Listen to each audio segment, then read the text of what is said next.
Hey everyone, and welcome to AMC Movie Talk for movie fans. I'm your host, Ashley Mova, and this is the daily show where we give you all of the latest news from the world of movies, plus a little bit of insight into what it all means. Joining us, as always, is AMC Movie News Editor-in-Chief, John Campea. Well, greetings and salutations, everybody. Welcome to the best damn movie-related show on the planet Earth, coming to you live from right here at the AMC Movie News headquarters here in Burbank, California. And do you ever feel like you're living just a little too fast and maybe just a touch too furious? Just a bit. Also here, writer-director John Schnepp. I do all the time. Hey, everybody. Good to see all the fans and friends over at WonderCon. It was great. WonderCon. Yeah, WonderCon was great. I hear they're moving it to the Los Angeles Convention Center next year, so it'll be a little bit closer to all of us LA people, so I'm excited about that.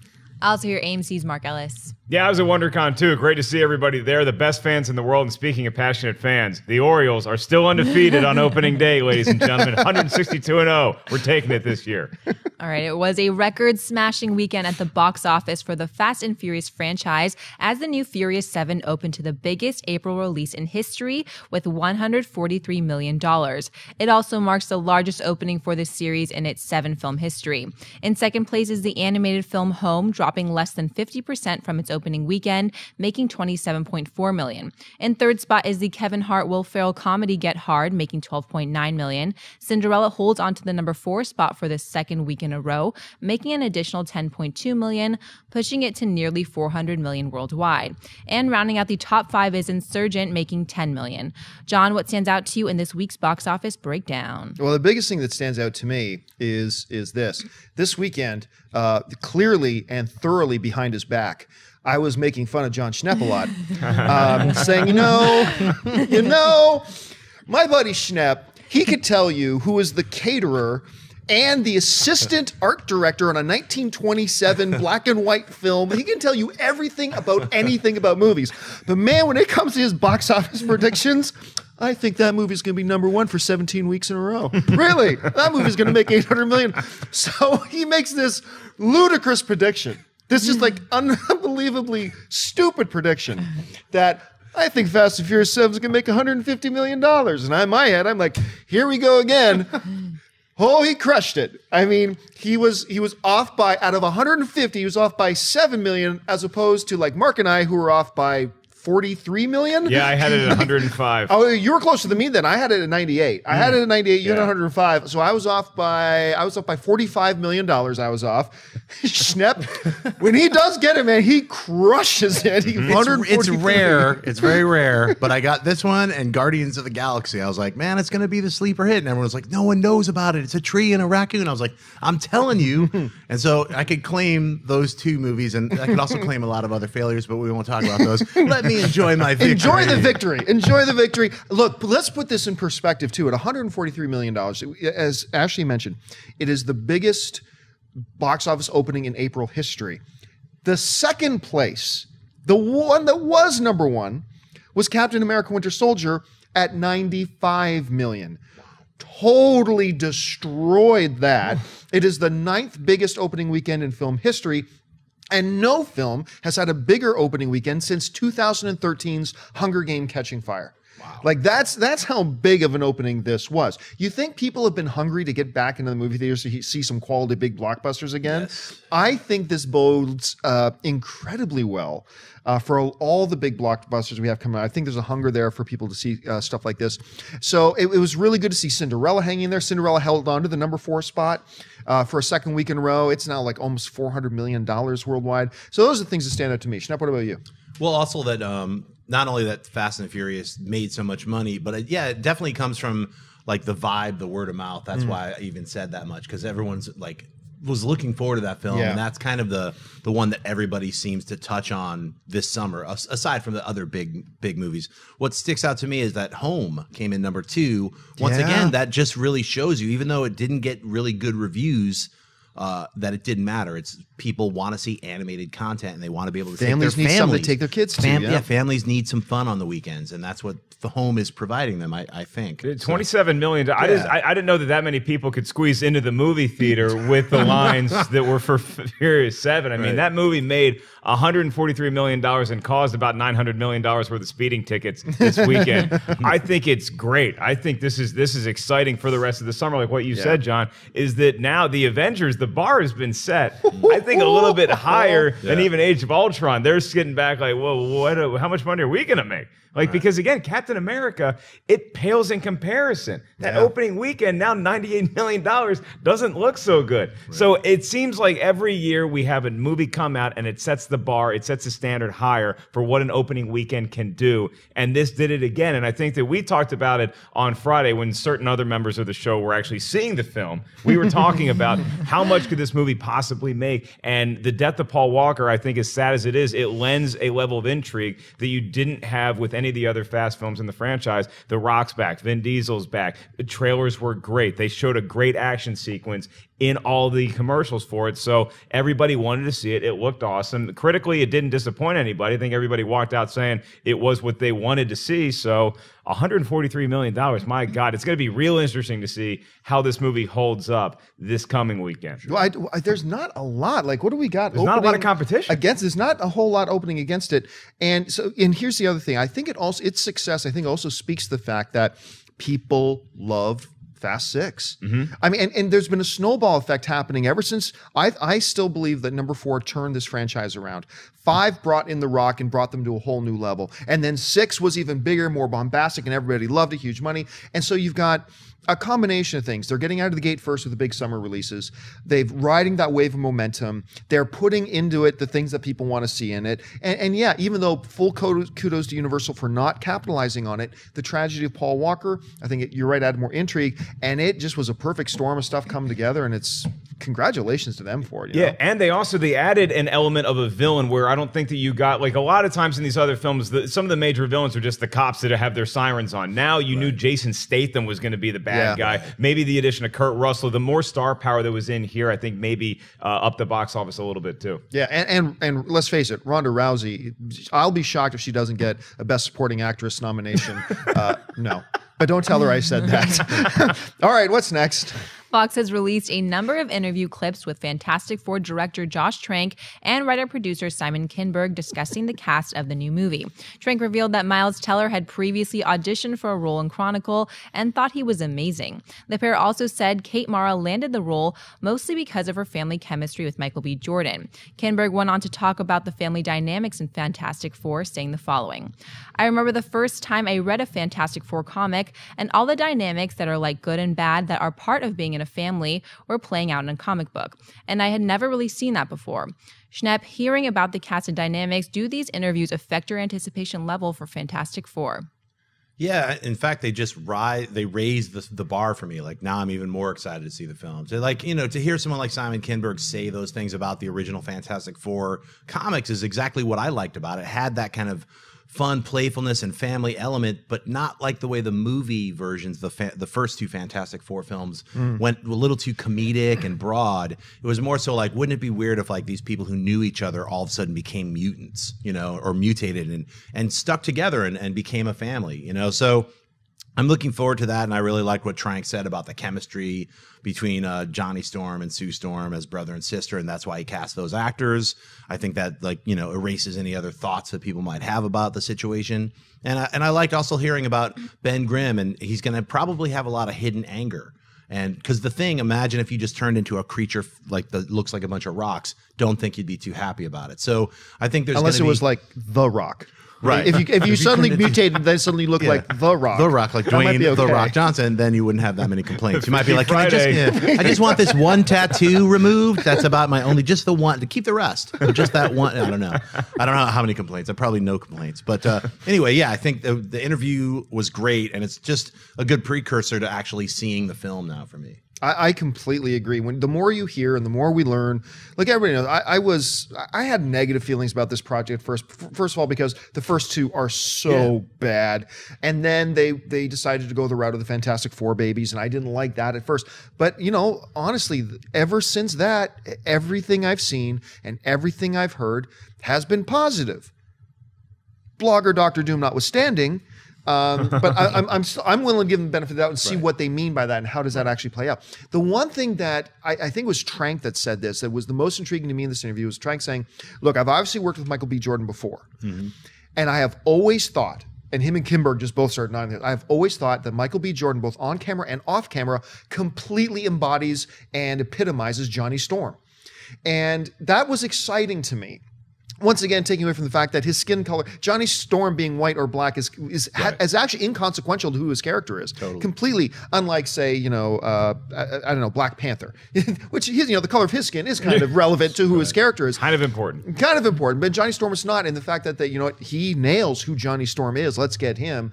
And understanding the family dynamics, I've gotten over the whole thing that now, all other things being equal, I'll still say this.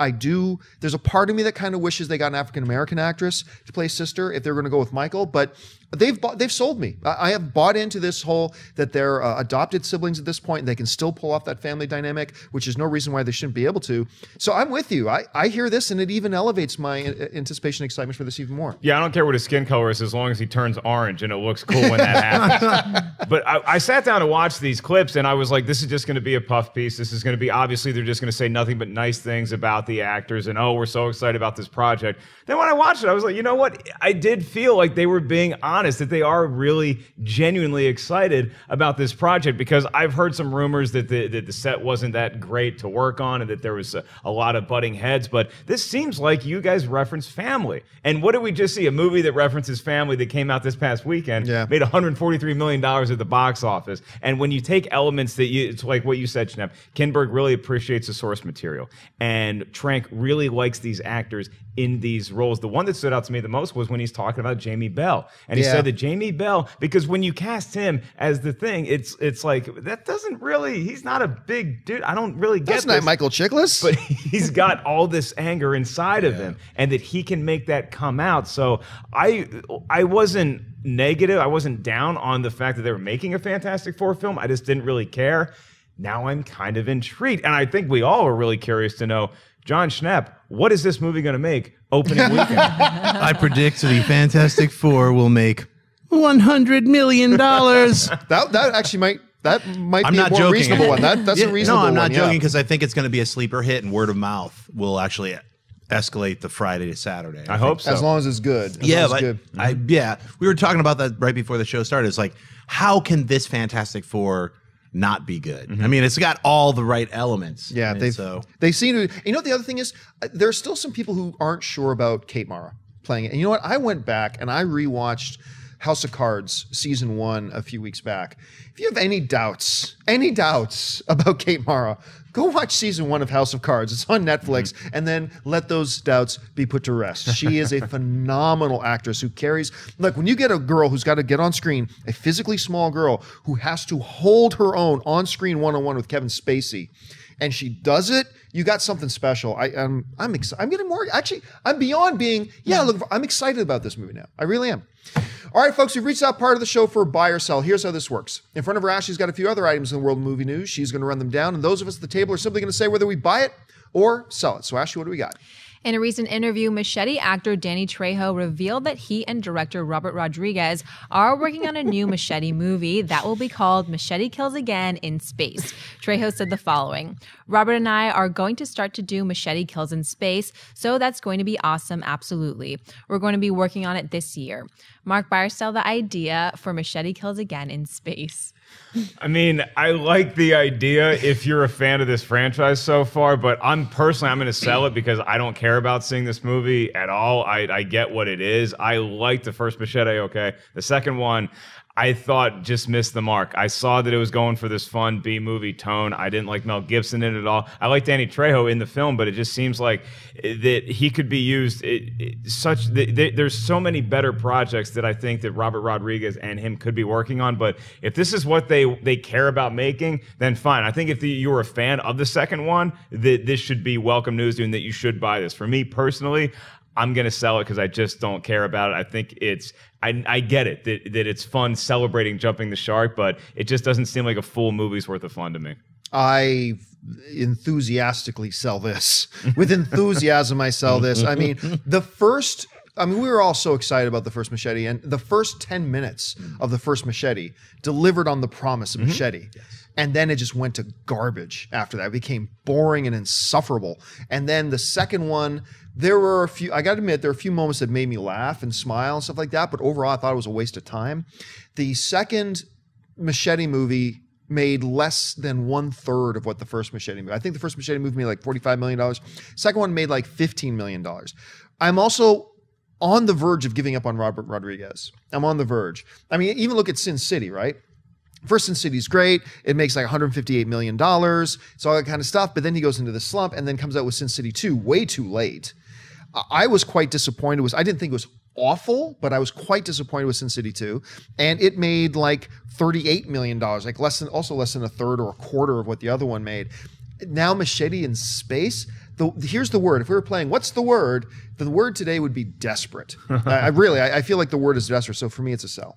Desperado. Nice. Hey, look, I'm going to sell it, but I really like Robert Rodriguez and his energy and his spirit and his independent style. Unfortunately, I have to agree with you. I actually liked Machete, the first one. I really enjoyed it. And so when Machete Kills was coming out, I was like, they're honoring what they said at the end, that they're going to make 2 more of these weird Machete films. I could barely get through Machete Kills. It was quite honestly a horrible film. And I know filmmakers who take things very personally. It's not a dig on Robert Rodriguez. You've already made a ton of amazing movies. That one just sucked. So, I mean, to me, and that's just my opinion. So when I hear about Machete Kills in space, if it's going to be like Machete Kills, I'll pass, and that's why I'm selling it. If it's going to be more like Machete, then I'll eat my words and say, hey, he brought back the fun and excitement of, good, fun, weird storytelling, but not in a too jokey and wink, wink, nudge, nudge to the audience kind of way. I also agree, like Sin City, the second one, if they got rid of the opening and the ending and just made a Dame to Kill For, it would have been a fantastic movie. But those other 2 stories just were not done right. If they cut the opening and the ending and the middle, you would have been on to something. No, I like that. I gotta say, I think the middle one was the best. Eva part. Green playing the Dame to Kill For was incredible. The way they did it shot for shot was fantastic. It's just those other 2 stories just drained the life out of the overall movie. But here's a question I have. So if the first Sin City makes $158 million, and the second Sin City, which had a big drop in quality too, only made $38 million, coming off a movie that everybody loved the first one. Who's going to see a third Sin City, or who's going to see a third Machete? I should ask. So, like with Machete, make $45 million, and it dropped to $15 million, and most people didn't like it. Who is left to go see a third Machete movie? That's the big question. Who's financing this? I think family and friends. I mean, look, I really don't. Kickstarter? No, but look, I mean, look, having said that, is like I can be very selfish sometimes and say, no, I think Robert Rodriguez has such an amount of talent that I want to see him do other projects. Right. If this is the movie that he wants to make, then have at it. I want Martin Scorsese to make a Jabba the Hutt gangster film. So if I'm controlling Hollywood, it's a very awful place. But I think that if this is the movie he wants to make, it just doesn't intrigue me at all. Or a fantastic place, Mark. Or what about that? That's the world that an Aunt May movie actually gets made. That's right. All right, what's next? Jurassic World hits AMC theaters on June 12th, and the studio has released some Easter treats online, including this image of the book God Creates Dinosaurs by Ian Malcolm. Many of you will remember that Ian Malcolm was the chaos theory expert mathematician, played by Jeff Goldblum in both Steven Spielberg's original Jurassic Park and in his 1997 sequel, The Lost World. John Byers said that this image means that we could see Jeff Goldblum appear in Jurassic World. I very sadly have to sell it. And sadly, because I really love the Ian Malcolm character, of the way he talks. This must go faster is one of my favorite lines in that movie. Dinosaurs. He is fantastic, and I love that character. And I think it would be awesome to see him in it, create a little bit more of a connection with the original films and stuff like that. But I mean, they're done shooting the film. It's already done, and we heard nothing about Jeff Goldblum being around this set. Look, in the remotest of ways, is it possible? Sure, anything is possible, but I really doubt it. So, which is too bad because I would like it. So for me, it's a sell. I'm gonna buy it. I think they probably shot Jeff Goldblum, and he's on a video screen, like pimping his book. I thought you meant they shot Jeff Goldblum in the face. No, I think he's in the film, and they just kept it down. Like a little cameo. Yeah, a little cameo. Why not? And I was like looking at that writing, like right next to his book, and I was like, is that the equation from Independence Day to get into the alien's computer? So it's like they're tying them together. Virus. Yeah, weird dimension portal opens, and it's Independence Day versus dinosaurs. Ultimate mashup. I buy that's Jeff Goldblum turning into the Fly to save everybody from dinosaurs in this film. That would be insane. I sell the idea of Jeff Goldblum appearing in the movie, sadly, but I love that there is the book that is by Dr. Ian Malcolm. I think it is it harkens back to the original, and that's what this movie is about, is getting us back to the original Jurassic Park vibe, and maybe not getting rid of the events that happened in The Lost World of Jurassic Park 3, but at least making us forget that those were movies and just going back to what we all loved in 1993. Now, you're right, though, Schnapp. I mean, you could have something where he's even calling in on Skype. And I think it'd be a nice thing for the fans. He just talks for 5 minutes about how this is a horrible idea. You can't train raptors. Chris Pratt closes the notebook and is like, no, I can go train raptors, and then we have our mission. But I don't think it wouldn't be something where it would take me out of the movie if you did see him in there, but I don't think it's going to happen. All right, what's next? Marvel has released one last spot for the upcoming Avengers Age of Ultron, which is essentially the same 1-minute spot from last week, but with 31 extra seconds of footage that we haven't seen before. Jeanette, buy or sell this new Avengers spot?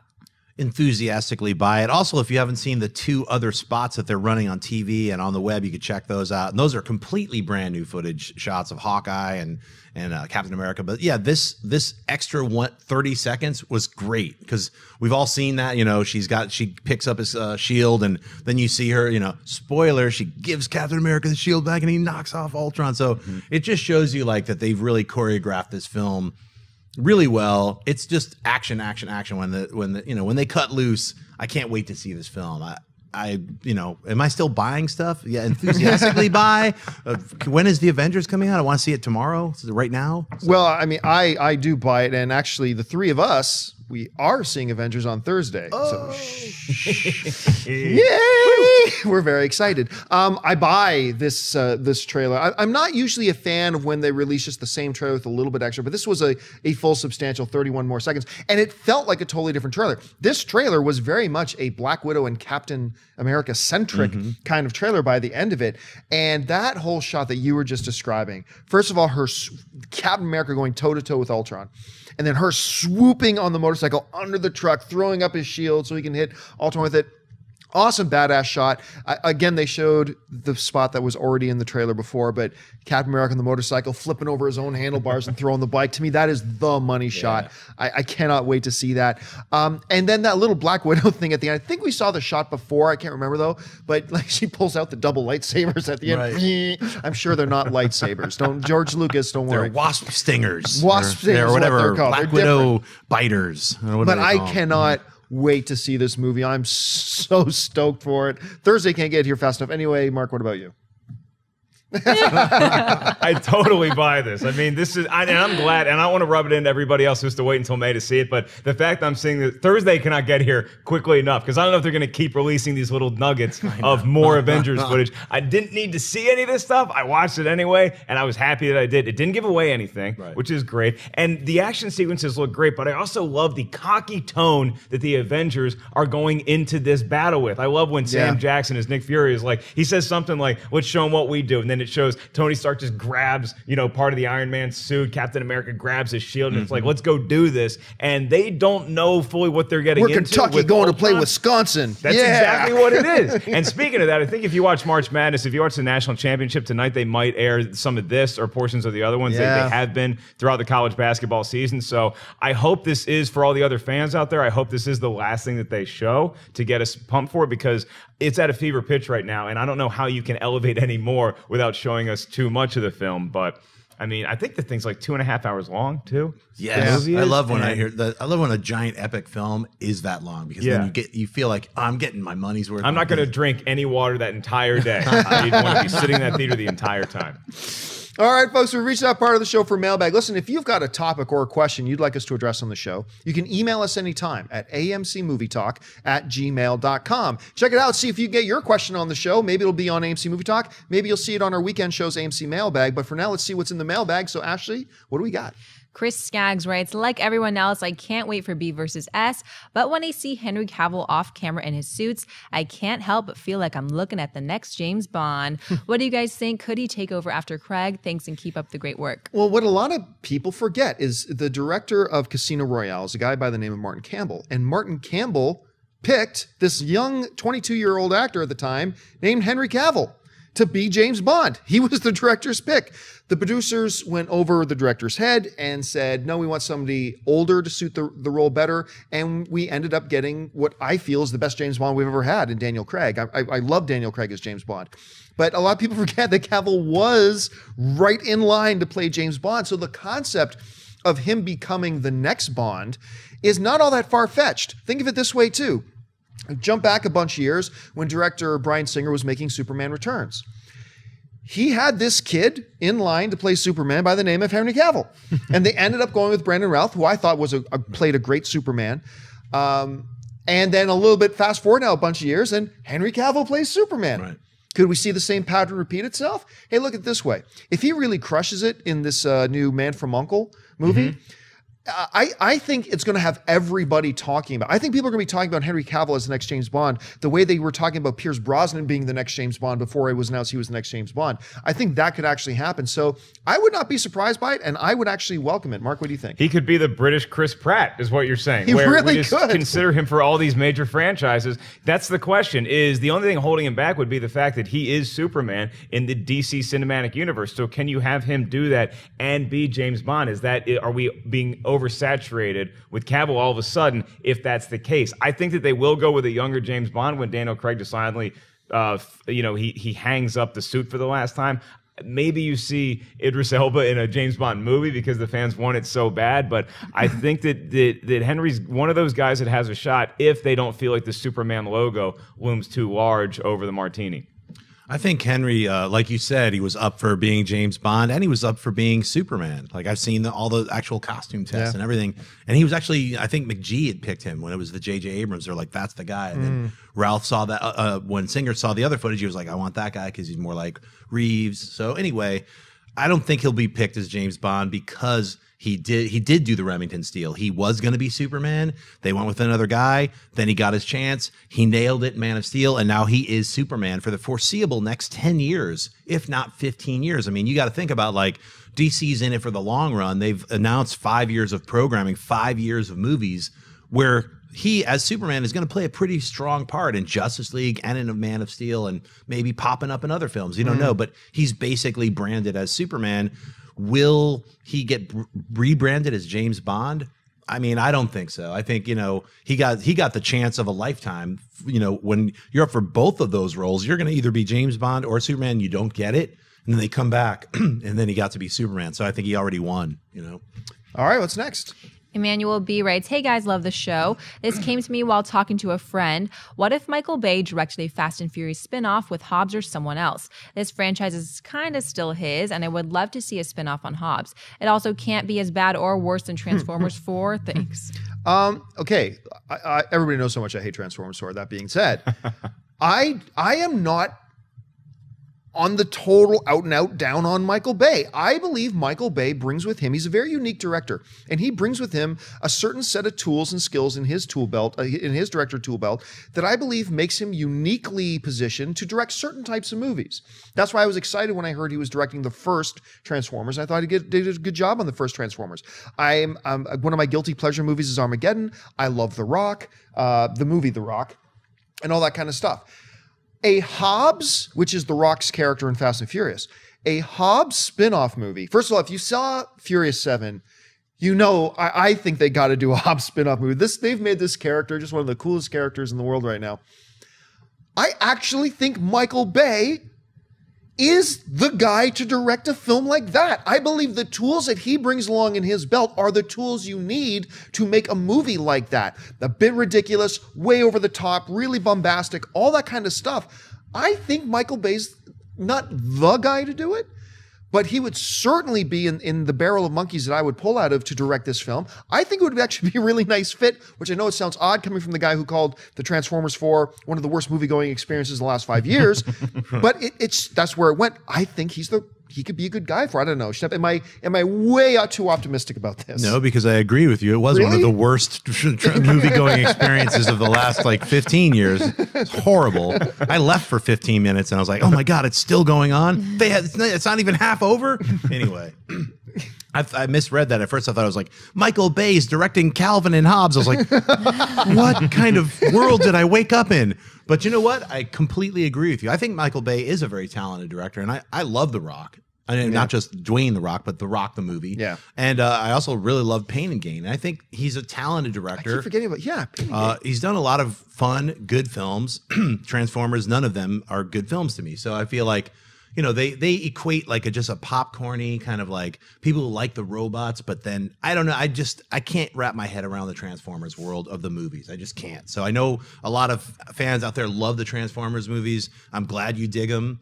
Don't hate on me because I don't. I'm just they're just not for me. But I would love to see him do another action film, sort of in the Bad Boys tone, with The Rock. And I think that's a perfect mashup. Michael Bay knows how to shoot action scenes. He knows how to shoot explosions. And if you just only know nothing about Michael Bay and you only see Pain and Gain, you know that he can do comedy, which is a thing that a lot of people don't understand about Michael Bay. He can actually do fun comedy and something that's even harder to do, action comedy. And The Rock is all about action comedy, delivery, big, explosions. I think it's a perfect team up. And with Pain and Gain, he has worked with The Rock already before. So. Anyway, Mark. I don't hate this idea, and I know Bud Light loves the idea of getting their product in the next Fast and Furious franchise film. I think Michael Bay does have a lot of talent, and as an action filmmaker, I think this is a good idea, actually. Now, I don't think that he nails the comedy tone a lot. I think that he misses the mark, and that he thinks that he's a lot funnier than he actually is, and I think that's evidenced by the Transformers franchise. No, I discount the Transformers. I'm not counting that. But those are 4 huge movies that he's been working on. But I already said, if you watch just Pain and Gain, I didn't like funny. Pain and Gain either. I didn't think that was fun. I thought that missed. That's like saying that dude's really ugly. If you don't look at anything but his nose. If you don't look at anything but his nose, he's not really. Hey, look, that I'm ugly. trying to cut the guy some slack. Guys. Hey, so am I. And look, again, I think that you brought up Bad Boys, and that kind of started to win me over. And I love The Rock. I think it's one of the best action movies of the '90s, and I think The Rock is a great action star. And having Michael Bay do this movie, I would actually sign off on that idea. If for no other reason, it's because I didn't grow up playing with toys of the Fast and Furious franchise. So as long as Michael Bay is doing that movie and he's not ruining some other franchise, then have at it. Enjoy the Hobbs spinoff. Let's go see it. Yeah, Michael Bay directs Thundercats. Oh, okay, folks. We also love to take your questions via Twitter. So if you've got a Twitter account, hop on there, tweet out a question, and just make sure you include the hashtag AMC Movie Talk so we can see it. So send those questions in. We pick a couple out every day here. So Ashley, what do we got in the Twitter sphere? James Fryer writes, Tom Hanks or Christoph Waltz? Easy, no contest, Tom Hanks. Christoph Waltz, I love watching Christoph Waltz. He won back-to-back Best Supporting Actor things, and I loved him in Inglourious Bastards. And I loved him in Django Unchained. He's just brilliant in both. However, he also did Big Eyes. He also did The Three Musketeers.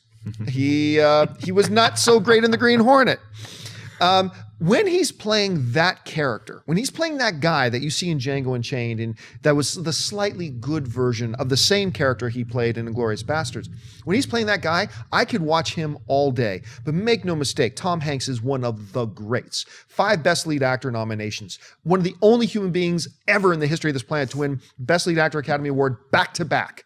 In back-to-back years. He's played comedy and drama, war movies, you name it. He can do it. He's the man. So I love Christoph Waltz, but there's no comparison. It's Tom Hanks. Yeah, I agree. Tom Hanks all the way. I don't think I still haven't gotten over Christoph Waltz's overacting in Big Eyes. I think it ruined the film. That really did something to you. It ruined the film, because if he had just was toned down just a little bit, like instead of 100, he was at 70, it would have changed the entire tone of the film. But that being said, he won 2 Oscars for 2 of my really favorite Tarantino films. So, he's a great actor, but is he as good as Tom Hanks? No, and he doesn't have the resume of Tom Hanks. He doesn't have the range of Tom Hanks either. Tom Hanks has done so many different kinds of films. You could just go like Big, Philadelphia.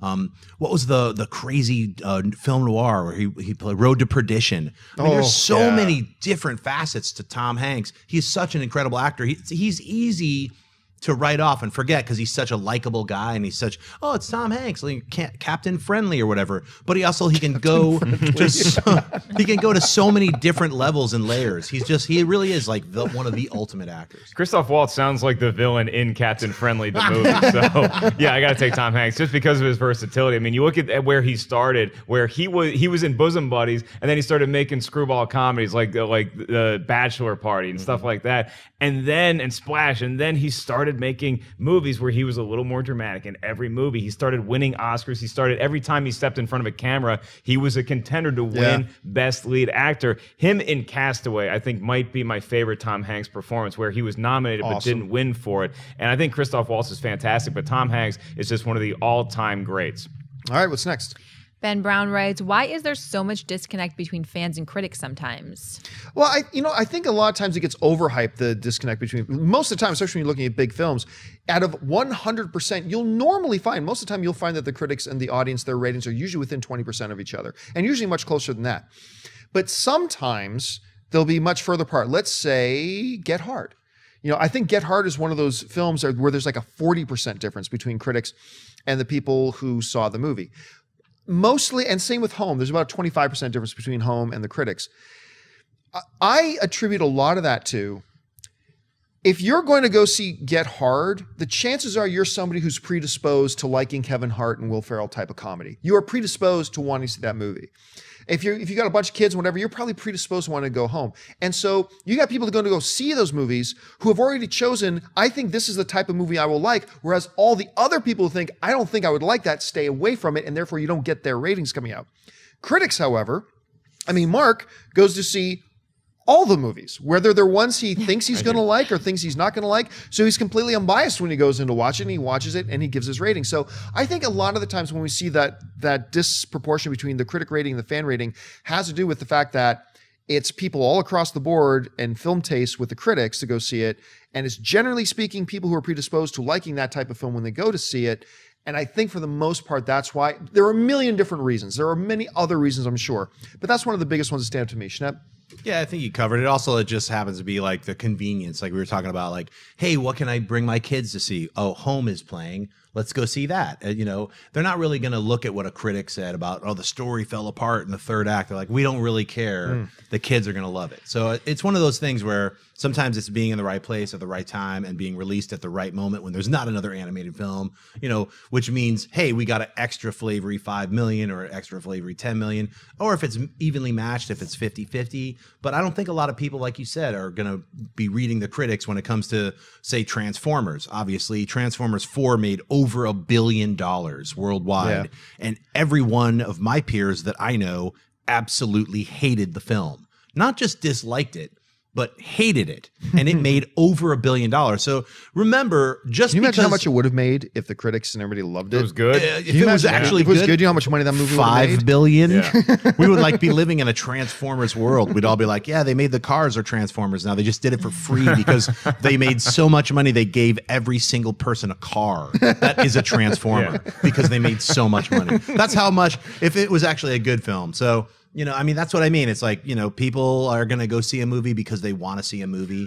And especially, I'll use that one once again, Transformers 4 is a perfect indicator of like how little all of us yammering about, don't go see that piece of trash, doesn't really matter if you really want to see that piece of trash. I think it's also sometimes the loudest voices in the rooms are the ones that get heard. Like, I don't think there is that big of a discrepancy between what critics think and what fans think, but I think that when you see something like Transformers 4 make that much money, you just assume that, oh, it made $1 billion, the fans must love it. Then you read what the critics wrote, and the critics hated it. There's a lot of critics that say, I can understand that you just want to go and just shove popcorn in your face, and there's a lot of fans that pay to see that, and are like, man, Dinobots are really cool, but it sucked that I had to wait 2.5 hours to see them on screen. So I don't think that there's as big a discrepancy controversy as people want to make between fans and critics, and that's partially because I came from being a movie fan, and now I'm technically a movie critic as well. So I try to put both hats on when I go into a film. I'm not just thinking, well, let's see how they lit this shot and how that compares with the previous work. I also just want to be entertained. So I think that we can actually have, most of us are in a happy medium where it's like, no, I can watch it as a critic and as a fan. All right, what's next? Rick Ramirez writes, how is it determined how long a movie stays in theaters? Well, I mean, it starts with... what's the best way to put this? Okay, look, as in all things in life, it varies from here to there, but it starts with a general agreement with a certain length of a run. But then it's really ultimately up to a movie theater. Is that movie making money? Because remember, every time a movie theater takes up one of their screens, it costs them money to have that running in there, because it costs them to have the print of the movie, to have the staff, to have the lights on, all that kind of stuff. And if people aren't buying tickets to go in and watch that movie, then that is costing them money, especially if, hey, I could take, movie 1 out and put in movie 2, and that's going to have more people going to it. By keeping movie 1 in that theater is costing me money. So really what determines, if people keep going to see it, like if Kingsman: The Secret Service, it's been in theater now for like 8 weeks, and it's still in the top 10. The reason it's been in theater for over 8 weeks is because it has been in the top 5, top 6, top 7 consistently. Whereas you take The Gunman, the new Sean Penn movie, it's only in its 3rd week. Either you guys know how much money The Gunman made this week in just its 3rd week? 200,000? $320,000. You're close. $320,000. That movie's gone next week. Or the week after. It's gone. So it really is dependent upon, are people going to see it? And if they're not going to see it, then, a movie theater can't be expected to just sit there and lose money. They got to put another movie in that theater that's going to make more money. Do you guys see it any other way? There's always another train coming around. So like you said, Fast and Furious Furious 7 is going to be in theaters for a while, but there's other movies. There's a lot of big blockbusters coming out this summer. So it's like, that's why we make such a big deal about opening weekend, is that that's your big time to get your money back, because every other weekend, there's another movie that's going to have its opening weekend. So that's why it gets so competitive. That's why guys like me, I love seeing the opening numbers, because it is such a dogfight at the top. Yeah, and also we live in a world that all the way up until this recent decade, it was all theaters could just, have their time and run films for, if it was a big hit, they would run it for Star Wars ran for 2 years when it came out. I mean, but now we have video on demand, we have cable, we have DVDs, we have Blu-rays, we have streaming. And we have 3 or 4 new releases coming out every week, which we didn't used to have in the 80s. So you just don't have that kind of time to develop a fan base, to develop that word of mouth. So even if, say, The Gunman was fantastic and everyone was, you got to see this movie, and it was playing in 3 theaters, it still might not. It would open a little bit larger and a little bit larger. Now, you have those kind of films like Birdman, which got great word of mouth. It opened in 10 theaters and then it kept expanding, getting more and more and more. But even then, it never reached it didn't break $300-400 million, because it's a small independent film. That's just how it works. Sort of that's how movies are released. You usually have hey, look, you got 3 weeks. And then if more theaters want to pick it up and carry it, you'll get another couple weeks. If it's a big hit, you'll get more weeks. If it's a failure, it's out. So.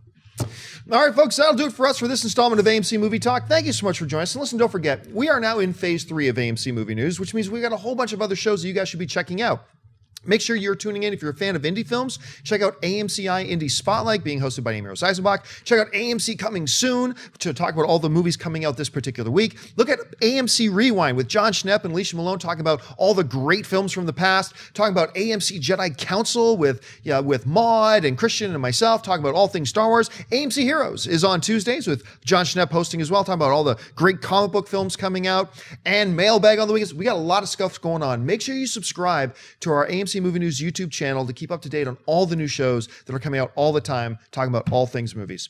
I want to thank the guys sitting at the table with me. First of all, sitting right over here is Mr. John Schnepp. Schnepp, where can people find you online? You guys can find me at Twitter and Instagram, just at John Schnepp. And this Tuesday, tomorrow, is AMC Heroes, so please hashtag AMC Heroes. Any of your questions today, I'm picking about 8 questions. The better, the sweatier, the better. Just to make sure they're superhero centric and really think about it. Don't just talk about Deadpool. Fantastic Four, I want a real drippy, extra flavory question for tomorrow's show. And check it out. And also, I love Mark Ellis's t-shirt. It should just say, all you need is kill, and then Edge of Tomorrow, and then Live, Die, Repeat, and then I don't know what I'm doing underneath it. The aforementioned, the confused Mr. Mark Ellis. Mark, where can people find you? You can find me online at 5150 Ellis on Twitter and Instagram. And I'm going to be on Coming Soon on AMC this week. And in a couple weeks, you can check me out at Star Wars Celebration. I'll be there walking around, maybe in costume. And of course, our lovely host today, Miss Ashley Mova. Ashley, where can people find you online? You guys can find me on Twitter and Instagram at Ashley Mova. Happy Monday, guys. And you can find me on the various social media networks. Just follow me on Twitter or on Facebook at John Campia. Want to see a movie tonight? Head on over to www.amctheaters.com for all your theater, showtime, and of course, your movie ticket information. That'll do it for us, guys. Thanks a lot for joining us. My name is John Campia for AMC Movie News. And until then, bye-bye.